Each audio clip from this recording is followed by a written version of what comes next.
말씀의 제목을 조건의 완성을 위하여라고 정해서 왔습니다. 황족이라고 하는 문자 그대로 참 왕의 종족을 이야기하죠. 왕의 종족은 어떻게 형성이 될까요? 역사를 이렇게 들어가보면 이유는 오늘이 어제가 바로 기독교의 성탄절이었기 때문에 또 오늘이 금년의 마지막 예배이기 때문에 여기에 제목을 맞췄습니다. 창세기 성경 말씀을 읽겠습니다. 2장 20절에서 25절의 말씀입니다. 아담이 모든 육축과 공중의 새와 들의 모든 짐승에게 이름을 주니라. 아담이 돕는 대필이 없으므로 여호와 하나님이 아담을 깊이 잠들게 하시니 잠들매 그가 그 갈빗대 하나를 취하고 살로 대신 채우시고 여호와 하나님이 아담에게서 취하신 그 갈빗대로 여자를 만드시고 그를 아담에게로 이끌어오시니 아담이 가로되 이는 내 뼈 중에 뼈요 살 중에 살이라. 이것을 남자에게서 취하였은즉 여자라 칭하리라 하니라. 이러므로 남자가 부모를 떠나 그 아내와 연합하여 둘이 한 몸을 이룰지로다. 아담과 그 아내 두 사람이 벌거벗었으나 부끄러워 아니하니라. 여기서 말씀의 핵심은 남자가 부모를 떠나 그 아내와 연합하여 둘이 한 몸을 이룰지로다 라고 하는 대목입니다. 어떤 가족이든지 처음에 자녀가 태어날 적에는 아기로 태어나는데 아기로 태어난 부모가 장성을 해서 자기도 가정을 이루게 되면 부모로부터 독립을 하게 되는 것입니다. 그 부모로부터 독립한다는 이야기는 우리 원리적으로 이야기는 사위기대가 또 하나 만들어진다는 얘기예요. 사위기대가 또 하나 만들어져서 또 하나 만들어지고 또 하나 만들어지고 또 하나 만들어지다 보니까 이것이 황족권이라고 하는 하나의 권을 형성하게 된다 이 말씀이죠. 그래서 개인이 가정이 되고 가정이 종족이 되고 종족이 민족이 되고 민족이 모여서 국가가 되고 국가는 세계를 이루게 된다. 그러므로 전체가 황족권을 이루게 된다 하는 것입니다. 그러면 이 산의 의무를 갖게 돼요. 아니 천국이 이루어져도 황족권이 따로 있고 국민권이 따로 있습니까? 왜 여기서 황족권이라고 하는 말을 쓰는가 하면 세상적인 종족으로부터 이제 벗어나서 하나님의 종족이 된다 이런 의미를 달리 표현할 뜻이었기 때문에 황족권이 되는 것이지 세상이 천일국이 형성된 뒤에도 황족권이 따로 있고 국민권이 따로 있다는 그런 뜻은 아닌 것입니다. 다음으로 넘어가겠습니다. 자녀들아 너희 부모를 주 안에서 순종하라. 이것이 옳으니라. 네 아버지와 어머니를 공경하라. 이것이 약속 있는 첫 계명이니 이는 네가 잘되고 땅에서 장수하리라. 그러면 부모로부터 자녀가 독립해 나가가지고 또 하나의 가정을 이룬 뒤에 그 부모의 가정과 자녀의 가정은 어떻게 되느냐? 자녀의 가정은 부모의 가정에 순종해라. 이것이 옳다. 네 아버지와 어머니를 공경하라. 이것이 약속 있는 첫 계명이니 신약에서는 말입니다. 구약에서는 10계명이 있었는데 예수님 시대에 그 계명이 있는데 그 계명 중에 첫 계명이 뭐냐? 네 아버지와 어머니를 공경하라. 이것이 약속 있는 첫 계명이니 이는 네가 잘되고 땅에서 장수하리라. 이렇게 자녀가 부모 앞에 순종하는 가정을 이루게 될 때에 그 가정이 장수하게 된다 이 말씀입니다. 또 아비들아 너희 자녀를 노엽게 하지 말고 오직 주의 교양과 훈계로 양육하라. 자녀가 돼서 부모에게 효도하는 것도 중요하지만 부모도 자녀에게 노엽게 해서는 안 된다 이 말입니다. 노엽게 한다는 얘기는 자녀가 이거 부모가 부모로서 하실 말씀이 아닌데 하고 반발하게 한다는 말이에요. 반발하게 해서는 안 된다는 겁니다. 또 아비들아 너희 자녀를 노엽게 하지 말고 오직 주의 교양과 훈계로 양육하라.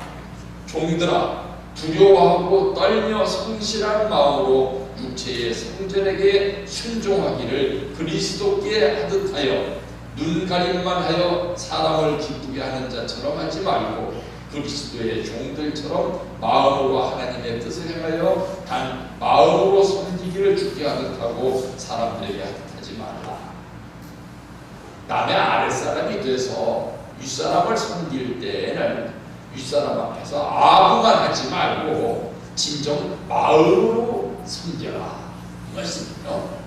세상에는 보면 순종한다고 하면서 복종한다고 하면서 눈가림만 해서 사람을 기쁘게 하는 자들이 많은데 그렇게 하지 말아라 이거죠. 충심으로 섬겨라. 충심으로 섬긴다는 얘기는 무조건 가서 예예만 하라는 얘기는 아닙니다. 세상에 보면은 충신이 된 사람들은 더러 따기도 맞고 처벌도 받았던 사람들이 충신이지 무조건 잘한다고 칭찬만 받았던 사람들이 충신이 되지를 않아요.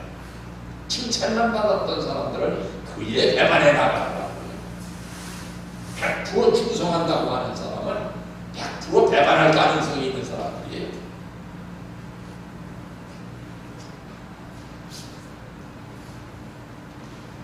참고인 말씀입니다. 사랑하는 자식을 대하는 부모는 자식에게 결정이 있더라도 그 결정을 먼저 들춰내지 않습니다. 어떤 사람들, 저도 이렇게 많은 사람들을 대하다 보니까 제 주변에서 그런 사람들을 많이 대하는데요. 이를 들어 어떤 사람을 얘기하면 그 사람의 결정만 얘기하는 사람이 있어요.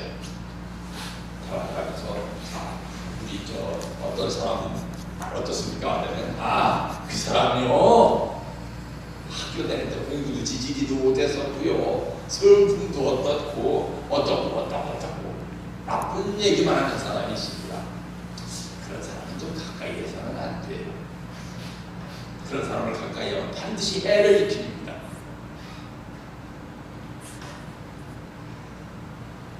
사랑하는 자식을 대하는 부모는 자식에게 결정이 있더라도 그 결정을 먼저 들춰내지 않습니다. 자신의 좋은 점만 담기를 바랍니다. 그렇죠? 부모가 자신의 결정만 담기를 바라는 부모는 세상에 없을 겁니다. 자식의 악한 면을 보고 뺨을 때렸을지라도 동정하고 후회하는 것이 부모의 심정인 것입니다. 그것은 그때의 악한 여건을 기준으로 해서 때린 것이 아니기 때문입니다. 자기를 닮은 작은 부문이라도 있으면 그것을 악한 면보다 크게 보려는 기준을 중심 삼고 이해하려고 하는 것이 자식을 대하는 부모의 심정입니다. 하나님이 지금까지 죄 많은 인류를 찾아오시는 데는 하나님의 본성을 기준으로 하여 인간에게 조금이라도 닮은 부분이 있으면 그 부분을 수많은 악성보다도 크게 평가하여 그것을 붙들고 찾아오셨다는 것입니다. 그것이 부모의 마음입니다. 근데 저도 이제 참 나이를 어느 정도 먹고 자식을 장성시키고 보니까 하나 분명히 깨닫는 것이 있어요. 그것이 뭔가 하면 자식은 부모를 그대로 닮게 되어 있습니다. 그런데 자식이 자기를 그대로 닮았는데도 불구하고 그 자기를 그대로 닮은 모습이 되기 싫을 때가 있어요. 하필이면 나한테서 닮을 거를 닮지 않고 저런 걸 닮았을까 해서 그 자식에게 자기가 닮게 하고 싶지 않았던 부분을 자식이 닮은 부분을 자식 앞에서 부정해서는 안 돼요. 그게 참 중요하더라고요. 자식이 자기를 닮았는데 자식한테 한다는 얘기야. 넌 도대체 누구를 닮아서 그 모양이냐? 내가 바보니까 틀림없이 너 엄마를 닮아서 그렇다. 내가 보니까 틀림없이 너 아버지의 등치 못한 점만 닮아서 그렇다. 이래서는 안 될 것 같아요. 다 나 닮은 거예요. 그러니까 나를 닮은 자식이 어떤 잘못을 하더라도 그 잘못한 모습을 보고 꾸짖지를 말고 내가 과거에 어떤 잘못을 했더니 내게 이런 것이 상속이 됐구나. 내가 참 미안하다. 이런 마음을 가지고 그 자식을 더 부모하는 마음을 가지고 자식을 대하면 자식이 노여워하지는 않는데 자식도 자기가 그렇게 태어나고 싶어서 태어나는 것이 아닌데 너무 이제 누구를 닮아서 그 모양이냐고 얘기를 그렇게 하면 자식이 노여워한다 이겁니다. 그러면 자식과 부모의 사이에 소통의 통로가 막히게 된다 이거예요. 그것이 참 중요한 것입니다. 부자관계의 슬픔에 대해서 말씀드리겠습니다. 이러한 사실을 누구보다도 슬퍼했던 분이 예수님이었습니다. 그분은 하나님과 완전한 부자관계를 맺고 이 땅의 뜻을 이루고 인간을 구하려 하셨습니다. 그러므로 예수님은 우리 인간의 아버지시요 조상이십니다. 여러분이 이러한 예수님의 위신과 체면까지 세워드리지 않으면 안 됩니다. 지금까지 인간들이 하나님에 대해 안타까운 심정으로 사무치게 호소한다 하더라도 하나님을 찾을 수 없었던 것은 인간이 타락으로 인해 하나님과 부자관계가 맺어지지 않았고 천륜적인 사랑의 인연이 맺어지지 않았기 때문입니다. 그러므로 인간들이 이러한 입장으로 떨어지게 된 원인과 내용을 알아야 하고 사탄의 진상을 확실히 밝혀 본래의 입장을 회복하지 않으면 안 되는 것입니다. 예수님은 이런 입장에서 오셨기 때문에 예수님의 태도는 늘 어땠는가 하면 상대방의 눈에 들어있는 티를 빼려고 하면서 네 눈에 있는 들보를 왜 알지 못하느냐, 그러한 심정으로 세상을 대하셨던 것입니다. 그것이 부자관계의 슬픔을 느끼면서 올바른 부자관계를 미래지향적으로 구축해 나가고자 하시는 하나님의 뜻인 것입니다. 그러므로 우리가 해야 될 일은 어떤 일이냐? 얽혀있는 역사를 풀어야 할 일입니다. 얼마 전에 어떤 참 이렇게 같은 목회자들끼리 모여서 무슨 얘기를 하다가 그런 얘기가 나왔어요. 사람이 어떤 참 과정을 거치면서 변하느냐 안 변하느냐, 어떤 사람을 공산기식으로 말하면 인간 개조라고 하는데 인간이 살아있는 동안에 개조가 되느냐 안 되느냐 하는 문제를 가지고서 이 목회자들이 토론을 했는데 그 토론을 하던 중에 제가 그런 얘기를 했습니다.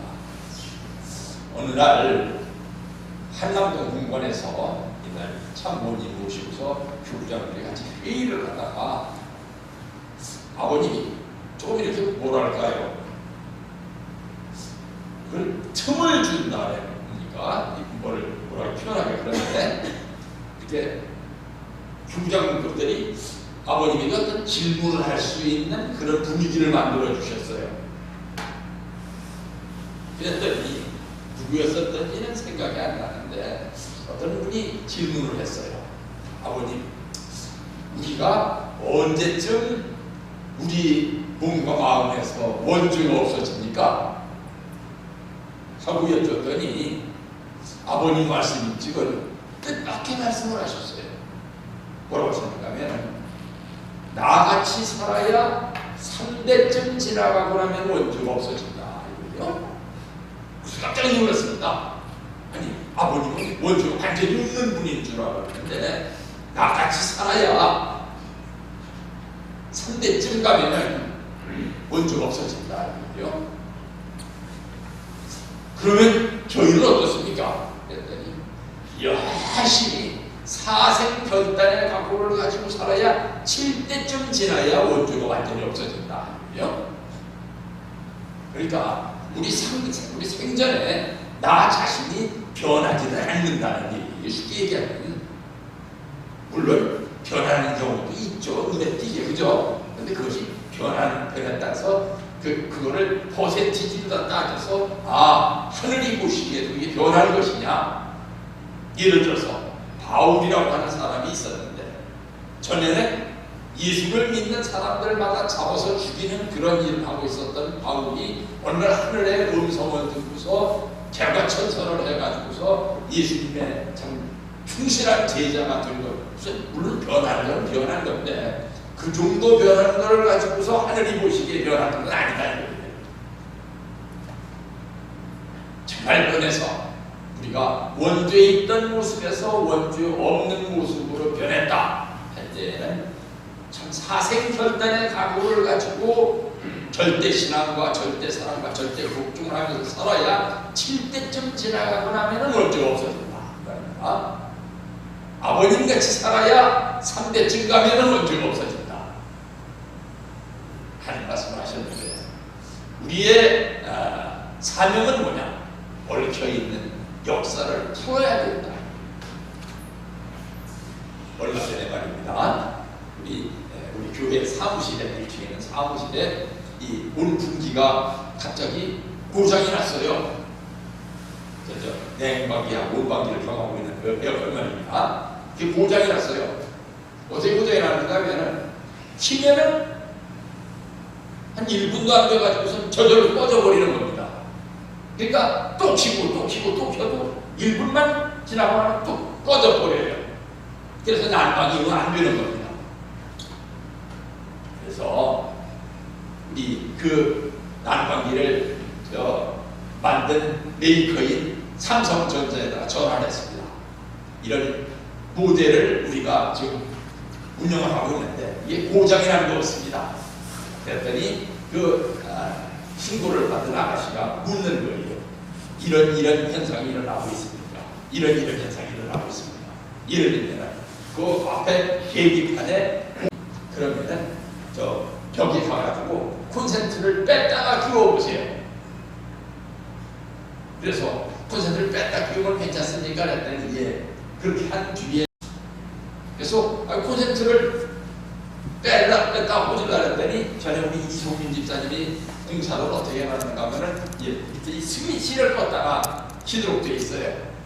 그래서 스위치를 꺼놨다가 한 1분쯤 지나간 다음에 다시 켰더니 되는 거예요.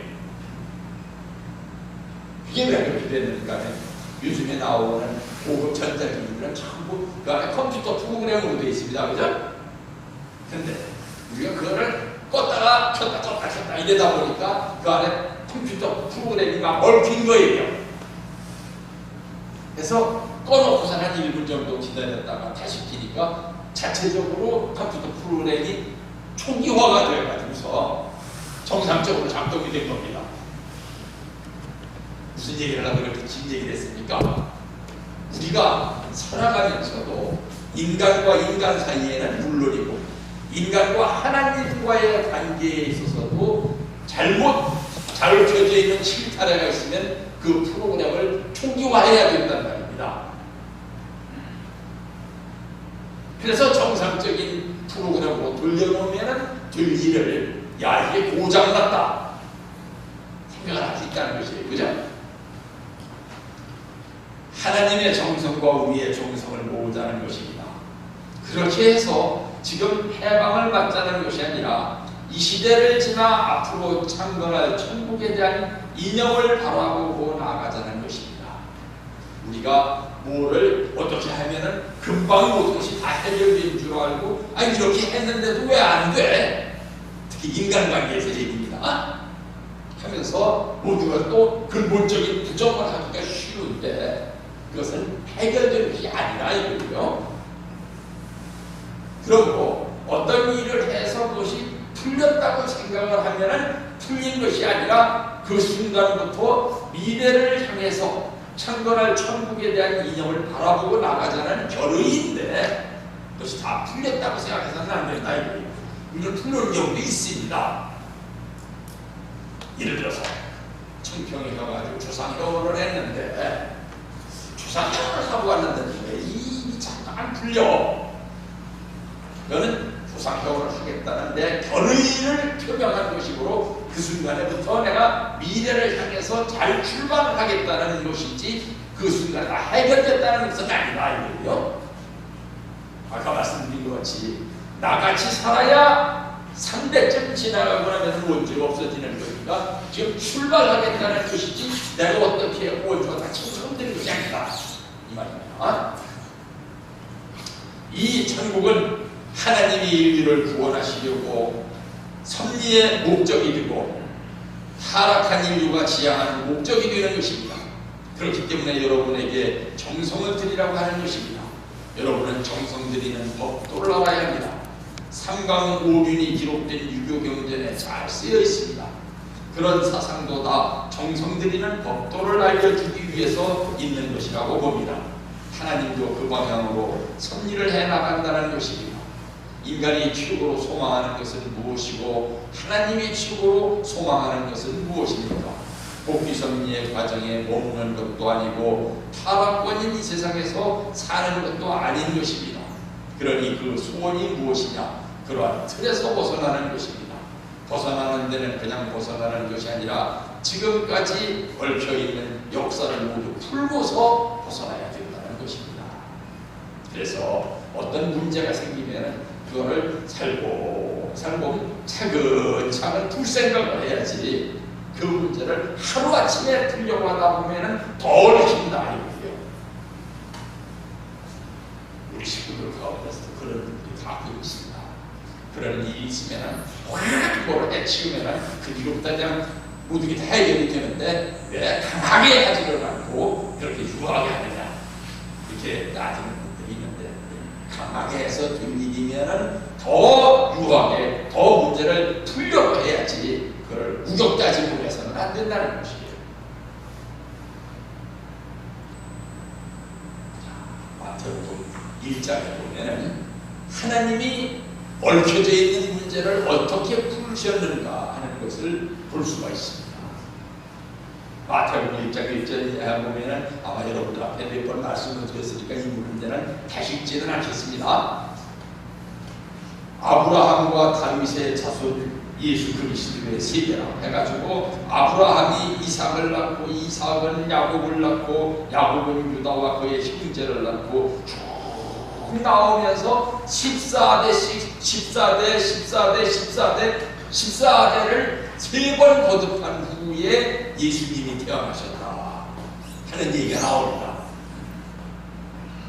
성경에 보면 아브라함이 이삭을 번제를 드리려고 하나님께 참 이 칼을 드는 순간에 하나님께서 아브라함아 그만해라. 내가 이제 정말 네가 나를 경외하는 줄 깨달았다 하는 말씀이 있어서 그걸로 다 해결된 걸로 생각할 수도 있습니다. 그죠? 근데 그걸로 출발을 해가지고 14대가 한 번 지나가고 14대가 또 한 번 지나가고 14대가 또 한 번 지나가고 해가지고서 무려 42대가 지난 다음에서야 비로소 예수님이 그 가문에 태어나셨다 하는 얘기를 마태복음 1장 1절에서 25절까지 적어놓은 거예요. 이 내용은 뭐냐? 하나님도 문제 하나를 풀기 위해서 이 긴 기간을 걸리지 않으면 안 되었다 하는 얘기를 하고 있는 것입니다. 그러므로 2000년 전에 예수님이 태어나셨다고 하는 이 하나의 참 천주사적인 사건은 하나님이 공을 얼마나 드리고 또 드리고 화를 내야 할 순간에도 화를 안 내시고 그걸 풀려고 참 하나님답게 문제를 풀려고 하셨기 때문에 비로소 예수님을 탄생시킬 수 있었다 그 말이에요. 그러니까 전 시간에 묵상을 할 때 참 이 들었었던 찬송이 있죠, 그죠? 그 찬송 가운데는 어떤 대목이 들어가 있는가 하면 노하기를 더디하시는 주라고 하는 대목이 들어가 있습니다. 하나님은 노하기를 더디하시는 하나님이시다. 물론 진노하시는 하나님이라는 대목도 제목도 들어가 있고 또 사랑하시는 하나님이라는 제목도 들어가 있는데 노하기를 더디하시는 주님이라. 노하에서 될 일이면 또 사랑으로 품고, 노에서 될 일이면 또 사랑으로 품고, 노에서 될 일이면 또 사랑으로 품어서 노하지를 않고 계속 사랑으로 풀려고 해야. 우리가 옛날에 참 요즘에는 그 젊은 사람들은 그런 거 모를 거예요, 그죠? 바느질을 잘 안 하니까. 옛날에 실 가지고 바느질 하던 시절에 뭘 갖다 보면 실이가 얽히는 수가 있습니다, 그죠? 그 얽힌 실타래를 어떻게든지 이걸 차근차근 풀어야지.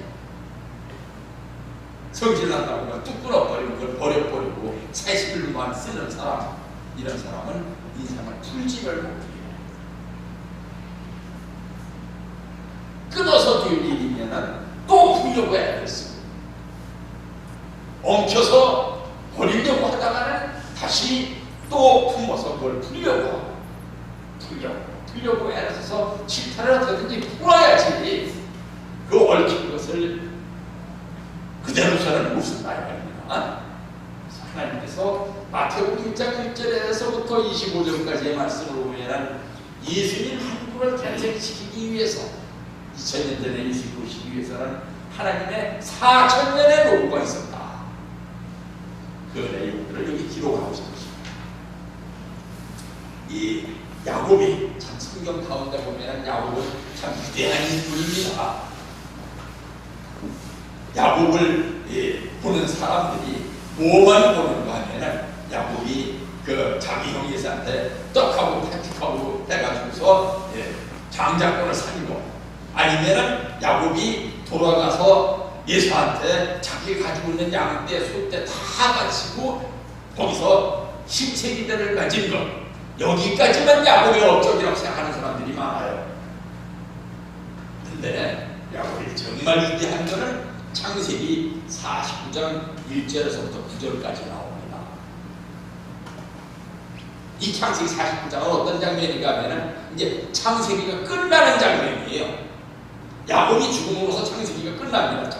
성경에 끝나는데 야곱이 죽을 때가 되니까 뭐가 걱정이 되는가 하면은 자기가 생전에 살아있으면서 아들을 12명이나 낳았는데 이 12명 아들들이 어떻게 자기 죽은 다음에 형제끼리 서로 싸우지 않게 만들어 놓고 죽을까?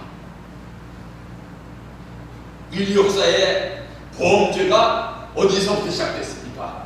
물론 아담 하와의 범죄도 중요했지만 결정적인 범죄는 가인이 아벨을 죽임으로써 시작됐죠, 그죠? 형제끼리 싸우게 하는 것이 결정적인 범죄이기 때문에 어떻게든지 자기 생전에 형제들이 싸우지 않도록 만들어 놓고 죽어야 되겠는데, 어떻게 하면은 형제들이 싸우지 않도록 만들어 놓고 죽을 수 있는가를 고민을 하다가 창세기 49장에 보면은 이제 유언을 하는 것입니다.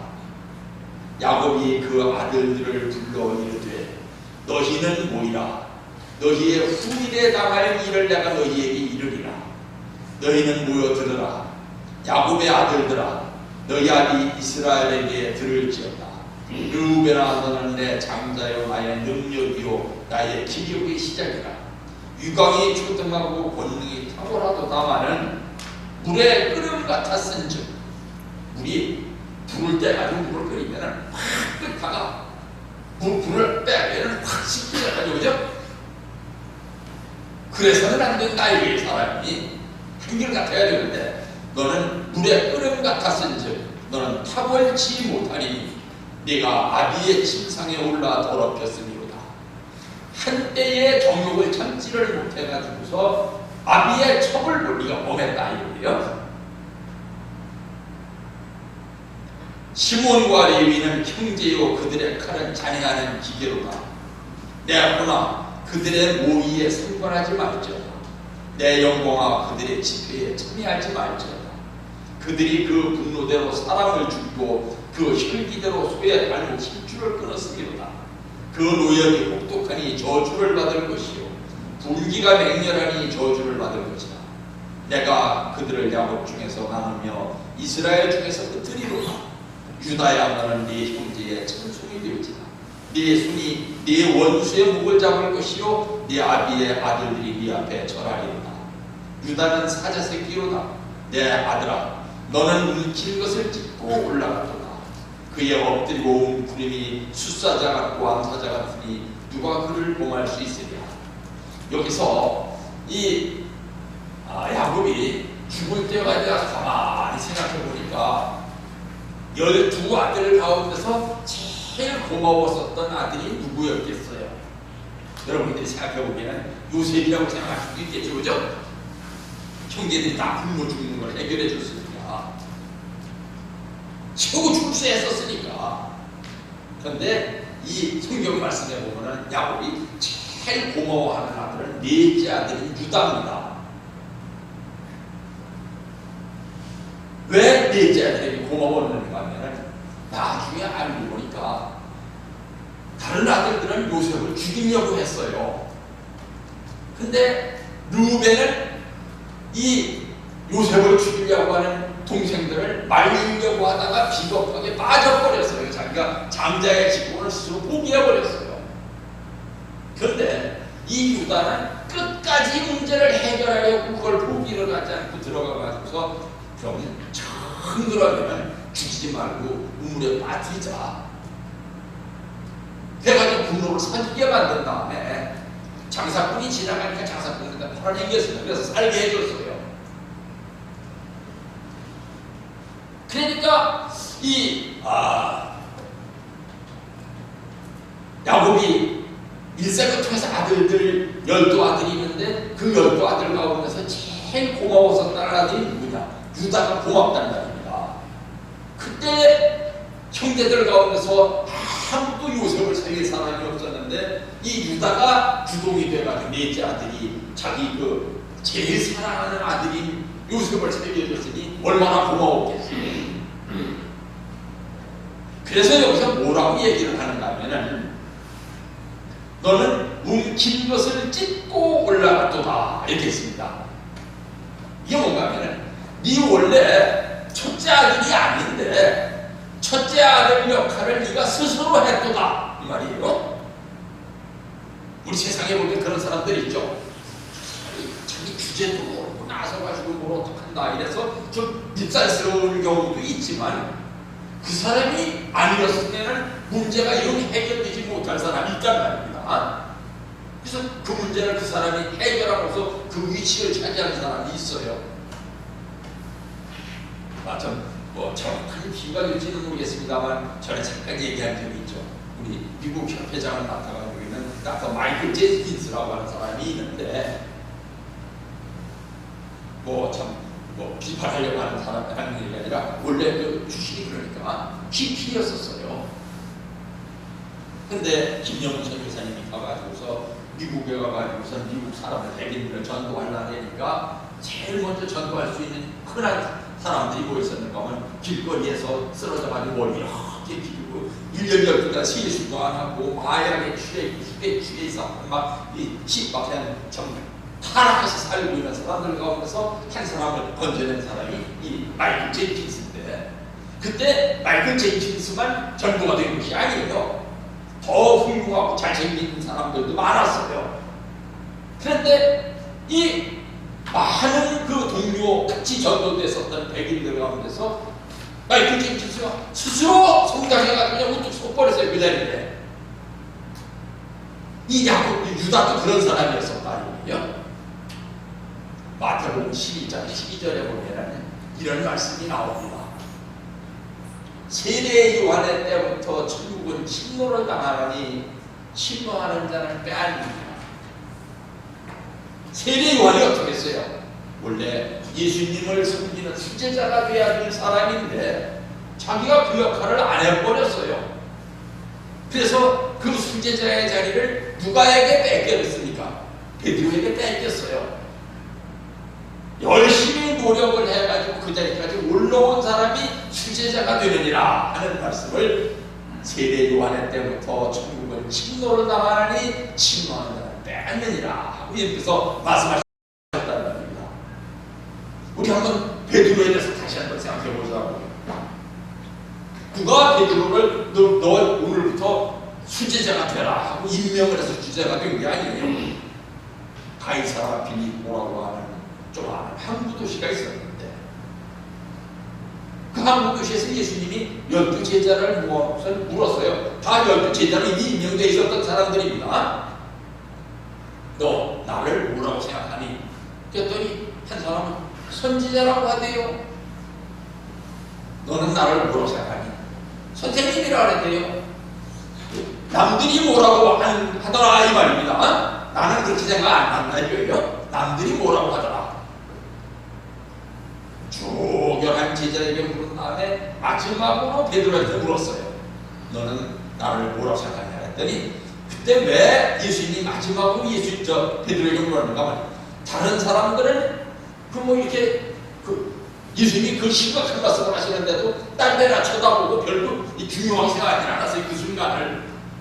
근데 예수님이 왔는데도 이 베드로는 그때 그 대답 한마디를 하고자 아주 골똘하게 무지무지하게 진지하게 생각하고 있었어요.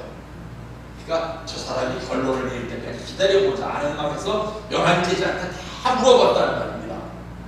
그런데도 베드로는 꼼짝도 안 하고 계속 정면만 주시하고 앉아가지고 딴 데 한눈파는 제자들하고 달리 아주 진지한 모습이었어요. 너는 나를 뭐라고 해야 했더니 남들이 뭐라고 하대요가 아니라 내가 어떻게 생각하는 걸 대답을 했습니다. 뭐라고? 주는 그리스도십니다. 메시아십니다.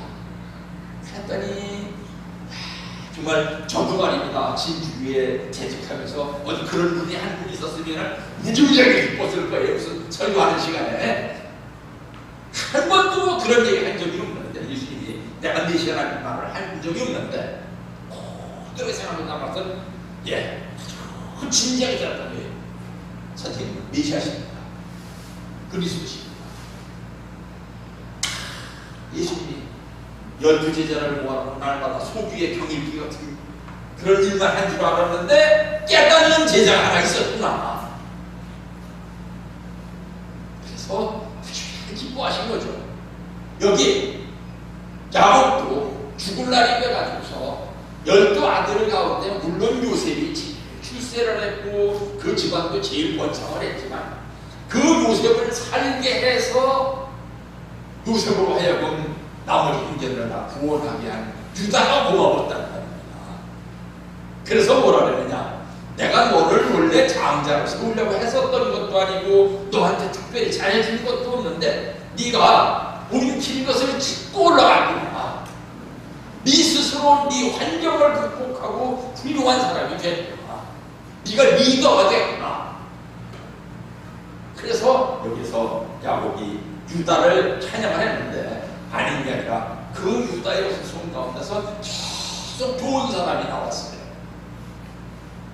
그 유다의 후손 가운데서 제일 훌륭한 사람이 한 사람 나온 사람이 누군가 하면은 모세가 죽을 때에 모세의 권위를 상속해 준 사람이 누구예요? 여호수아하고 갈렙인데 여호수아는 요셉의 후손이고요. 갈렙은 유다의 후손이었어요. 이 갈렙이 왜 훌륭한 사람이었는가 하면 요즘에 정치인들 하는 사람들 같이 그 권력에만 누리어두어가지고 여기 가서는 이 소리하고 저기 가서는 저 소리하고 막 참 미쳐서 날뛰는 그런 권력 투명들이 아니고 이 갈렙은 말입니다. 여호수아를 또 만들어줬어요. 여호수아, 네가 정 리더가 되고 나는 그 밑에 부 리더가 되겠다. 그래서 여호수아한테 양보를 해줬습니다. 그때 만약 여호수아 갈렙, 왜 여호수아하고 갈렙을 찍었겠어요? 제일 번창한 두 가문의 대표입니다. 한 사람은 요셉의 후손이고 한 사람은 유다의 후손이니까.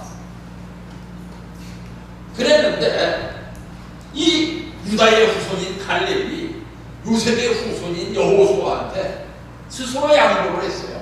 우리 둘이 싸우면은 남 보기에도 좋지 않고 안 그래도 이제 앞으로 대업을 이루어야 될 이 이스라엘 민족이 둘로 갈라지면 큰일 나니까 내가 모든 걸 당신한테 다 양보를 하마. 나는 당신이 시키는 것만 하고 당신에게 도와줄 일이 뭐 있는가 그것만 듣겠다. 그랬더니 여호수아가 무지무지하게 고마웠어요. 그래서 나중에 이스라엘 민족이 여리고 땅을 점령해서 들어가면서 가나안 땅 점령해서 이 갈렙한테 제일 좋은 땅을 줬습니다. 그 제일 좋은 땅을 준 곳이 어디냐? 바로 여리고성이에요. 이 가나안 땅에서 여리고성은 제일 기름지고 제일 물도 흔합니다. 거기를 주었어요. 그래서 가지고선 자손들을 잘 키울 수 있었던 것입니다. 그래서 유다의 백성 가운데서 예수님이 나오는 거예요. 지금 당장 권력의 눈이 당장의 가치를 찾았다 할 것 같으면 유다의 후손 가운데서 예수님이 나오지 않았을 거예요. 지금 당장의 명예, 지금 당장의 이익 같은 건 양보를 하고 후세를 생각했다는 겁니다. 자, 여러분들이 다 아시는 표죠, 그죠? 나중에 이스라엘 민족이 애굽에서부터 탈출을 하게 됩니다. 그래서 그 탈출에 친구된 모세가 있었고, 나중에 이스라엘 민족이 모세의 후손자들이 뒤를 이어서 최고의 지도자로 세운 사람이 사울 왕입니다. 사울 왕에서 솔로몬 왕, 다윗 왕과 이어지다가 나중에 이 나라가 분열이 되고 참 잘 찾지를 못하니까 바빌로니아로 포로다가 들어갔다가 포로에서 돌아가져 와서 나중에 말라기를 중심으로 개혁을 해서 400년 동안이나 하나님의 침묵이 있었던 뒤에 예수님이 탄생하시게 됐다 하는 것은 전 시간에 얘기했던 바입니다. 그래서 아까도 말씀을 드렸듯이 갈렙의 후손들이 이 모세를 중심상 후손참에 제일 충성을 했어요. 그랬다가 나중에 제일 먼저 왕이 되는 것은 갈렙의 후손 가운데서 나온 게 아니라 요셉의 후손 가운데서 나왔습니다. 사울 왕은 요셉의 후손이에요. 근데 이 사울 왕이 잘생겼고 똑똑하기도 똑똑했고 다 좋았는데 인간관계가 좀 안 좋았어요. 그래서 인간관계도 좋고 모두 다 좋은 사람 하나를 다시 왕으로 뽑았는데 그게 누구냐? 다윗이었어요. 사실 다윗은 말입니다. 성경의 여러 가지 면모를 보면 그렇게 사울보다 잘생기지도 않고 윤리적이지도 않았어요. 탈선도 많이 했습니다만. 근데 하늘 앞에 충실했고 인간관계가 좋았어요. 근데 누가 그 다윗의 일을 망쳐놓는가 하면 제일 머리 좋고 똑똑했었다고 하는 솔로몬이 다윗 왕조를 망쳐놓는 겁니다. 왜? 자기가 과거에서 자기 아들이 훌륭하지를 못하면 자기 아들을 왕으로 삼지를 말았어야 되는데 죽으면서 어떻게든지 자기 아들을 왕으로 삼고 싶은 욕심이 있어가지고 아들한테 물려줬어요. 그 오보암이라는 아들한테. 그랬더니 무려 12부족 가운데서 12부족 찾아와가지고 대표들이 얘기합니다. 르호보암한테 당신 아버지같이 그렇게 독선적이고 전에 뭐 일싸움고 못된 일만 할 것 같으면 우리가 협조를 안 할 테고 당신 아버지가 했었던 것을 회개하고 올바로 왕 정치를 하겠다면 당신을 왕으로 삼겠습니다 하고 솔로몬의 아들이 르호보암한테 얘기를 했더니 르호보암이 더 못된 짓을 했어요. 너희들이 매를 맞아서 그런 모양인데 과거에 우리 아버지는 새끼줄로 맞은 채찍으로 너를 때렸던 모양인데 나는 앞으로 새로 만든 채찍으로 너를 때려서 다스릴 것이다. 그랬더니 12부족이 갈라져서 나가서 북쪽 이스라엘 나라를 세운 것입니다. 나라가 둘로 쪼개져 버렸죠. 전 시간에 말씀드렸습니다만 우리나라에서는 선거라는 데 대해서 근본적인 인식이 좀 잘못되어 있어요. 원래 민주주의 국가에서 선거라는 것은 지도자를 뽑는 방법이 아니고 민족을 통합시키기 위한 방법입니다. 무슨 얘기인가 하면 당선자가 반드시 낙선자의 몫을 생각해 줘요. 그래서 낙선자가 실망하지 않도록 해줘서 자기를 찍지 않았었던 사람들도 서운치 않게 해주기 위한 방법, 그것이 원래 선거입니다. 근데 우리나라에서 선거는 뭐예요? 12표 얻어가지고 지가 불과 대통령 선거에서 말이야. 예를 들어서 하는 얘기예요. 우리나라의 법이라는 게 한 표만 더 얻어도 대통령입니다. 왜요?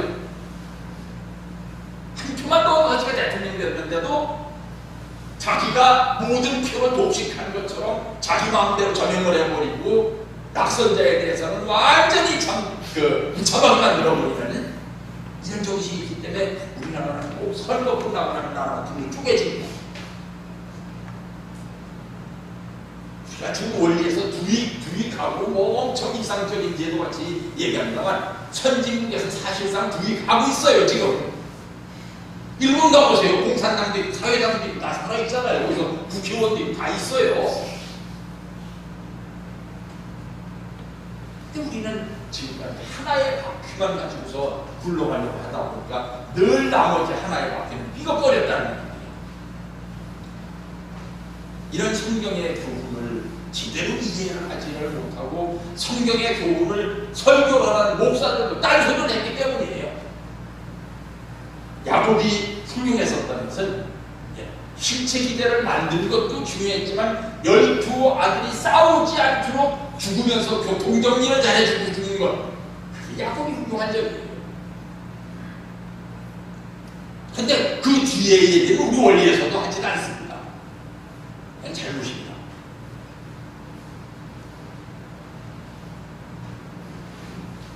야곱의 12아들은 레아의 아들이 6명이었었고,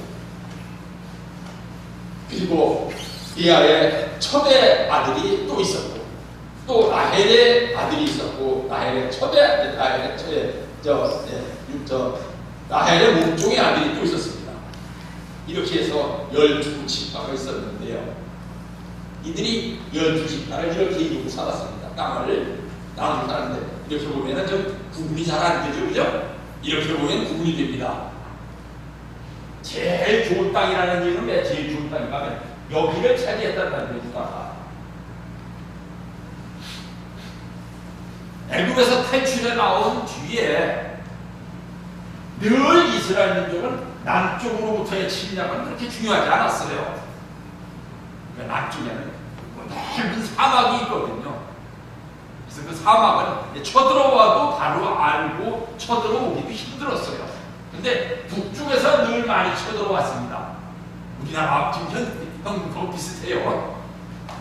그러다 보니까 여기를 차지하고 있는 사람들은 좀 뭐라 해나 싸움 좋아하는 사람들이 여기에 차지를 했고, 이 뒤에 있었던 부족들이 대개 자기 그 후손들을 잘 이끌어 나갔습니다. 번성했어요.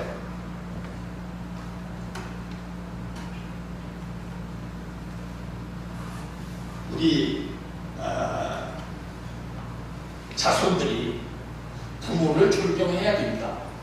근데 존경하도록 만들어야 돼요. 그죠? 중요한 말.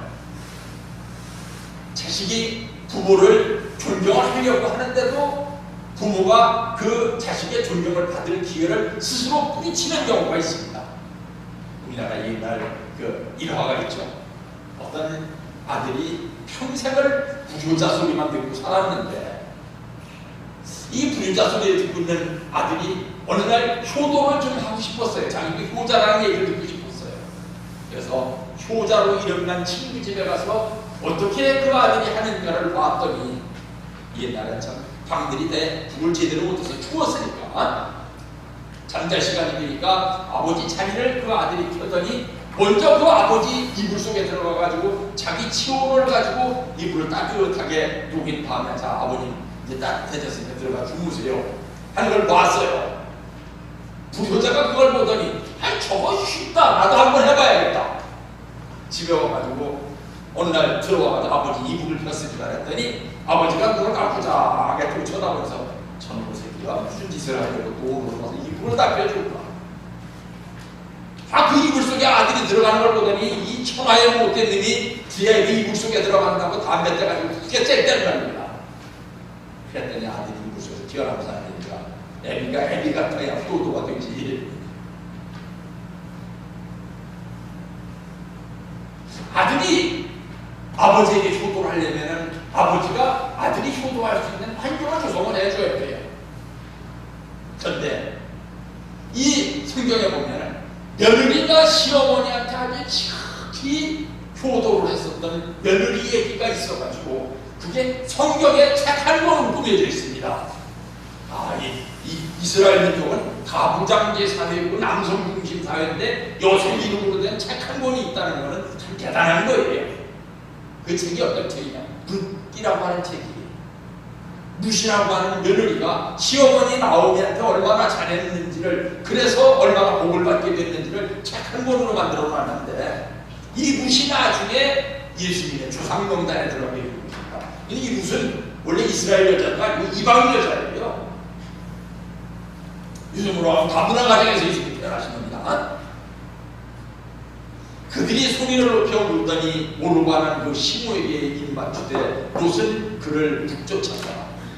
나오미가 또 가로되 보라, 네 동서는 그 백성과 그 신에게로 돌아가더니 너도 동서를 따라 돌아가라. 룻이 가로되 나로 어머니를 떠나며 어머니를 따르지 말고 돌아가라. 강권하지 마옵소서.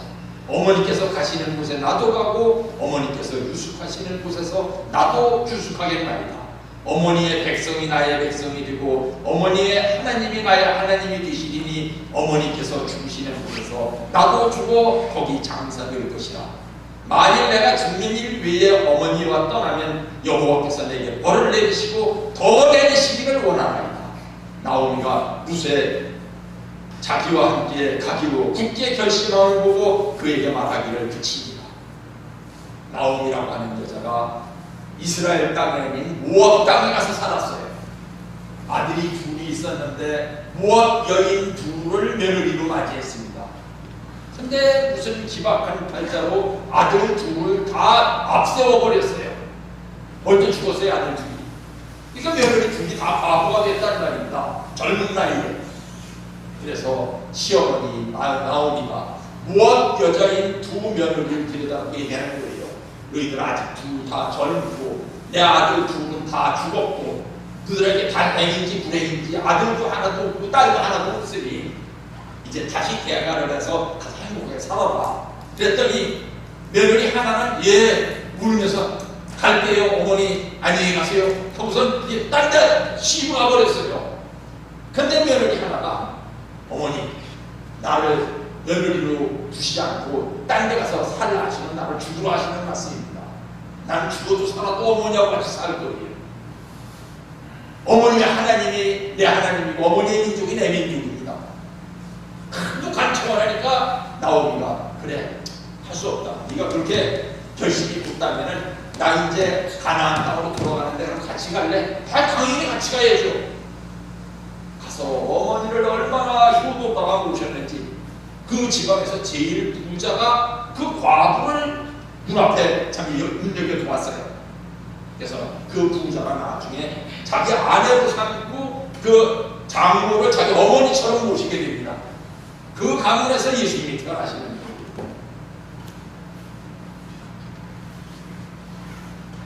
룻기가 그런 책이었습니다.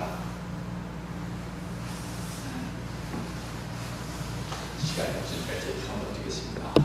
그래서 모세가 나중에 십계명을 만들어가지고 이것이 아주 오늘 말로 말하는 헌법이에요. 이게 이스라엘 민족에 헌법을 삼아가지고 이스라엘 민족을 다스렸는데 이 헌법을 이렇게 만들어놔가지고 오늘날 우리나라 대통령들이 헌법을 어기는 것처럼 헌법이 잘 지켜지지 않을 수 있을 만큼 돼서 그래서 우상을 섬기는 사람들이 많이 나오고 딴 길로 가는 사람들이 많이 나와서 오늘 우리 찬송에서 딴 길로 가지 맙시다라고 딴 길로 가는 사람들이 많이 나오니까 그때마다 이스라엘 민족이 심판을 받았다는 말입니다.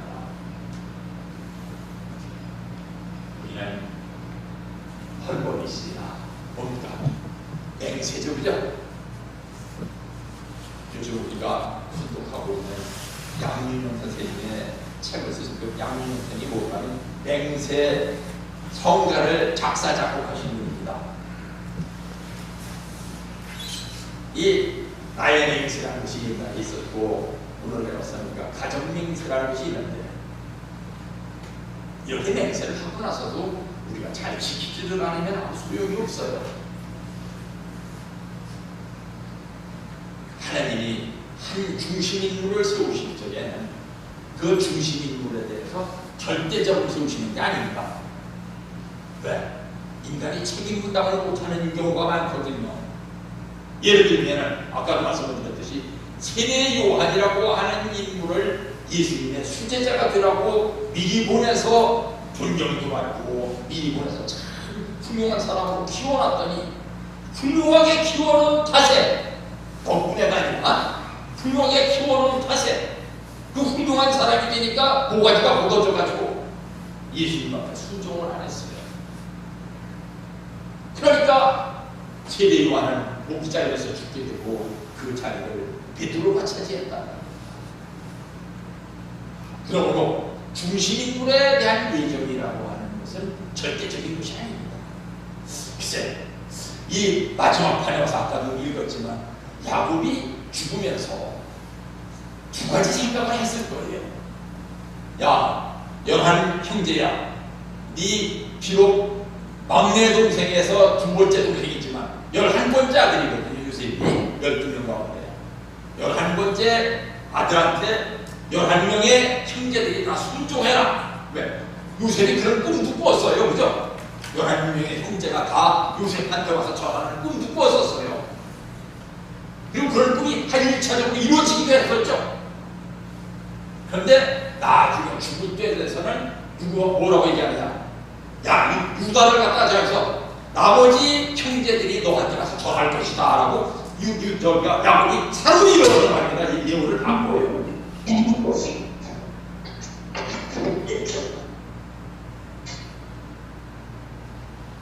예언을 왜 바꿨을까? 아마 여러 가지 이유가 있었을 테지만 어쩌면은 요셉이 그 책임을 다하지 못했기 때문인지도 모릅니다.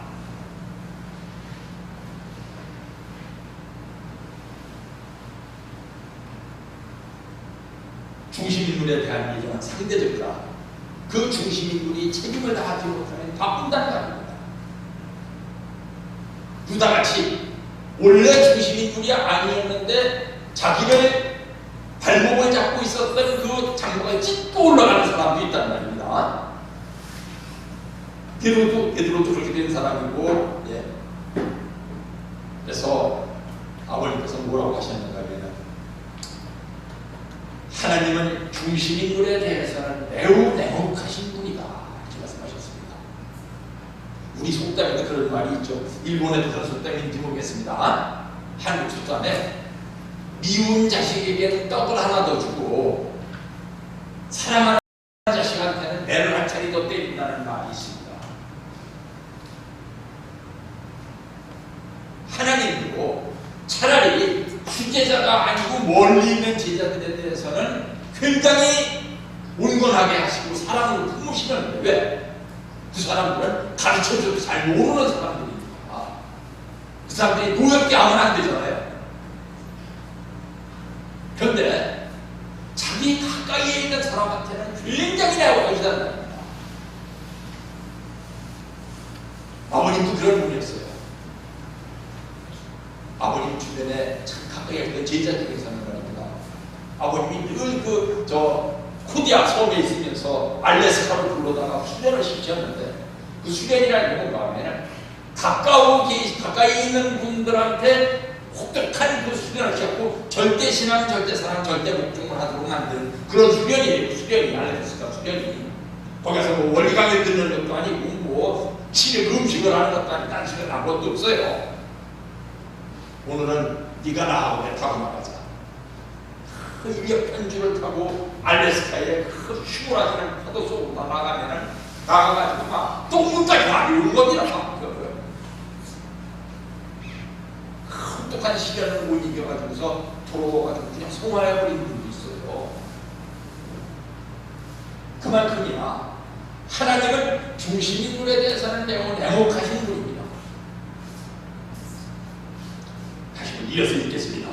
오늘날 이 한반도 한민족에게 기독교 사상이 들어올 때까지 하나님이 얼마나 수많은 사람을 죽인 줄 알아요? 자기 종을 끝없는 바다에 끝없는 물구덩이에 쓸어넣어 그것을 메우는 노름과 마찬가지예요. 엄청나고 한없는 노름을 하기 위해 지금까지 6,000년 동안 수고해 나오신 거예요. 이 한반도의 한민족, 이 세계 역사상의 유례가 드문 시련을 겪어온 시련의 민족입니다.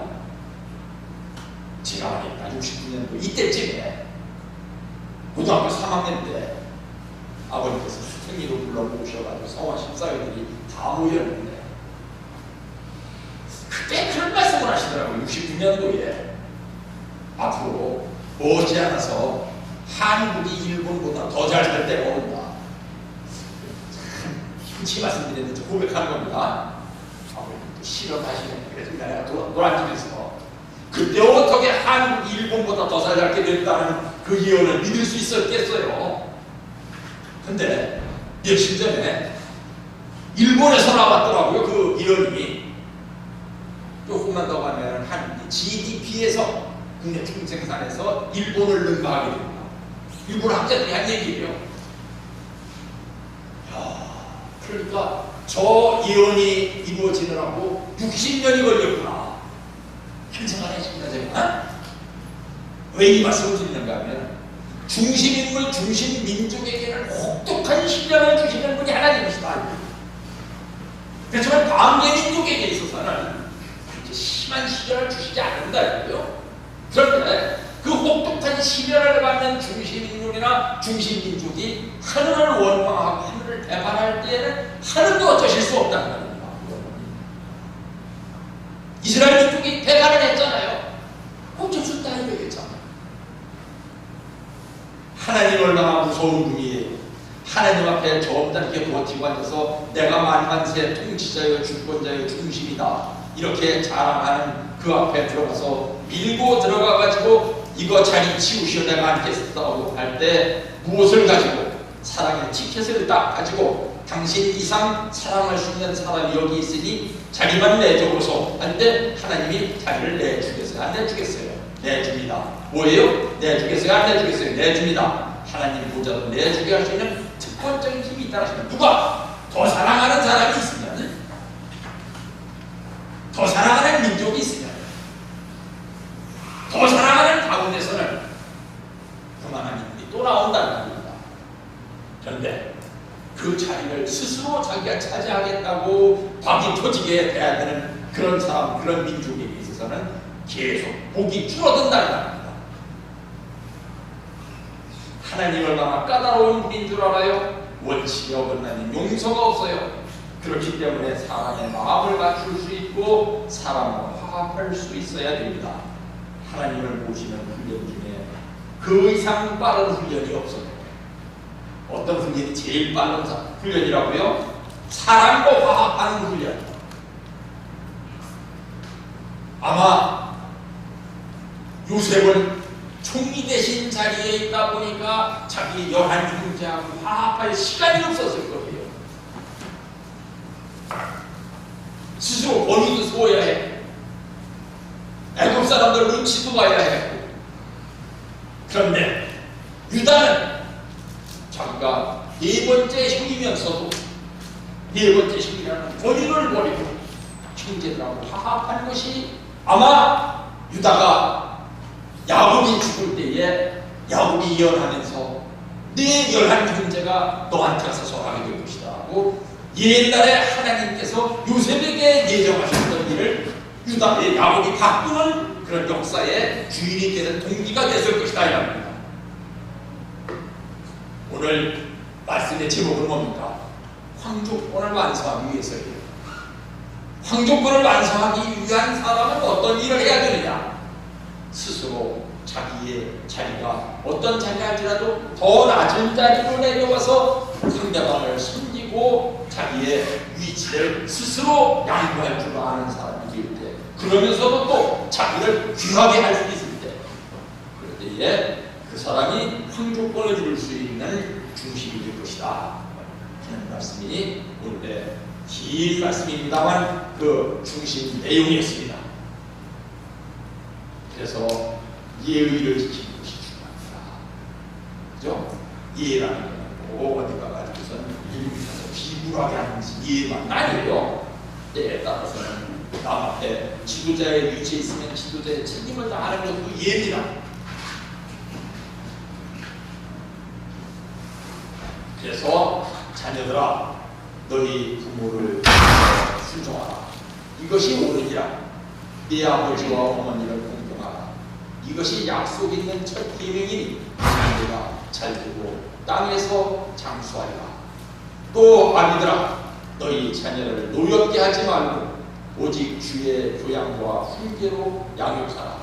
종들아, 두려워하고 떨며 성실한 마음으로 육체의 생전에게 순종하기를 그리스도께 하듯 하여 눈 가림만 하여 사람을 기쁘게 하는 자처럼 하지 말고 그리스도의 종들처럼 마음으로 하나님의 뜻을 향하여 단 마음으로 섬기기를 주께 하듯 하고 사람에게 하듯 하지 마라 하는 것이 성경에 나오는 새로운 계명입니다.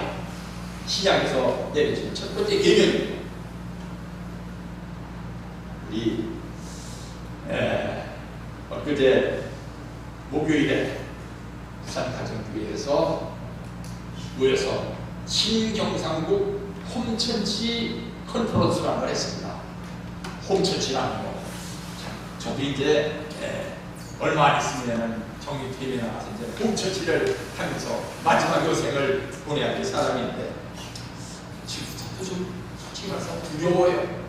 내가 과연 홈천치를 하면서 살 수 있을까? 순선기의 자리잖아요, 그죠? 오늘은 이제 진주교회나 이렇게 정부 교회니까 여러분들이 일요일날 안 와서는 안 된다는 의무가 뭐 가지고 일요일에 참석을 하지. 이제 나가가지고 홈천치를 하나 개척을 해야 되면 그 사람들 가운데 그런 마음을 갖게 하기 위해서는 얼마나 시간이 걸리겠어요? 그때 내가 얼마나 그 사람들을 섬길 수 있을까? 그 사람들이 군림하지 않고, 그 사람들이 노여워하지 않게 하고, 그 사람들이 나에게 존경하게 하려면 내가 어떤 마음을 가지고 살아야 될까? 내가 그걸 할 수 있을까? 자신을 가져야 되는데 전 자신을 가지고 산 적이 별로 없습니다. 일요일날 예배 시간이 되면 저기 앉아서 여기 올라오는데 말입니다. 덜덜덜덜 떨다 올라와요. 늘 두려워요. 어떤 분한테 가서 상담을 했더니 그게 정상적인 목회자의 자세라고 얘기하는 분도 있더라고요. 어떤 분은 에이, 사람이 강하고 나한테 해야지 하는 사람도 있더라고요. 둘 다 맞는다고 해요. 그래서 이렇게 신경상국 컨퍼런스를 하면서 홈처치에 대해서 강조를 했습니다. 우리 친구들 홈그룹 잘 하셔서, 홈그룹은 위하는 자리지 위하고 받겠다는 자리가 아닙니다. 섬김을 잘하셔서 황교권을 형성해 나가시기를 참부님으로 축원합니다. 우리 얼마 전에 CEO를 추천해가지고서 이렇게 간담회를 했는데, 물론 이 사람이 훌륭해서라고 볼 수도 있지만 이 사람을 잘 섬기는 사람이 더 훌륭한 사람입니다. 이 사람이 훌륭한 것보다 이제 내일 모레면 이 자리에 시의원 이상의 경력을 가지고 있는 분만 한 10분 이상이 우리가 초청이 될 거예요. 그 사람들이 훌륭한 것도 있지만 그 사람들 앞에 잘 섬기는 사람이 더 훌륭한 사람이라는 거예요. 그 사람을 섬기면 그 사람을 구원할 수 있는 메시아가 된다는 거예요. 그래서 12월 27일 오후 2시에 우리 교회 대성전에서 식구 전체가 참석한 가운데에서 한반도 평화 서밋 겸 시민연대 진주시 출정식을 가질 예정입니다. 부모의 마음은 만약에 악이 이것을 칠 수 있다면 하나님의 복성이 이거 구호시고 전파가 이루어지지 않습니다. 부모가 자식을 사랑하는 것은 역사를 두고도 경외해야 되고 존경해야 되는 원칙으로 나와 있습니다. 이것이 있기 때문에 복귀성리가 가능합니다. 이게 없으면 복귀성리가 불가능합니다. 부모의 마음을 가지고 자식을 위해서 생명을 기울여 희생해 나가게 될 때, 그 희생한 대가의 공적을 그 아들이 알게 될 때에는 그 아들이 반드시 효자로서 등장하게 마련입니다. 미시의 자기는 부모의 자기입니다. 참 사랑을 가진 주체가 안 되어가지고는 부모라는 말을 할 수 없어요. 타락하는 세계에 한 가지 남아있는 것은 본인의 것이 있는데 사랑하는 자식을 위한 부모의 마음이 그것입니다. 타락한 세계에 틈거리로 남아있는 단 하나의 본연의 심정 기준이 뭐냐? 부모가 자식을 사랑하는 마음입니다. 꺼져가는 심정권이지만 그것이 창세 이후의 본질적 형태로 남아있는 불씨와 마찬가지입니다. 불씨 알지요? 그 심정적 기준 이상의 불덩이로 만들기 전에는 하늘나라의 형태는 없는 것입니다. 510장. 오늘은 여기서 말씀 마치겠습니다. 기도하겠습니다. 하늘 부모님 천지천부, 이제 2022년의 마지막 예배를 오늘 드리게 됐습니다. 이 마지막 예배를 통해서 황조권을 위하여라는 제목을 가지고 함께 하늘 부모님과 천지창조인의 말씀을 묵상해보는 시간을 가졌사오니 부모는 자식을 사랑하고 자식은 부모에게 효도를 하는, 그리하여 하늘 부모님이 그 가정에 인재할 수 있는, 그래서 그 가정이 종족이 되고 종족이 국가를 이루어 이 나라 이 땅을 당신의 나라, 당신의 의가 실천된 모범 국가로 세울 수 있는 길이 어디에 있는가를 깊이 묵상하고 실천할 수 있는 진주주의 식구들이 모두 수 있도록 인도하여 주옵시기를 간구하면서 이 모든 말씀을 축복 중심 가정의 재승의 이름으로 보고드려서 나옵니다.